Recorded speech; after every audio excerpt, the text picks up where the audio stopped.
Kalmayıb canımın gücü qüvvəti, sıxır məni, boğur məni qardaş həsrəti.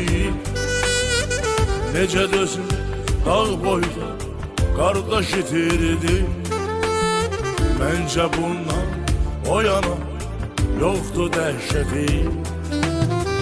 Necə dözüm dağ boyda qardaş itirdim, məncə bundan o yana yoxdur dəhşəti.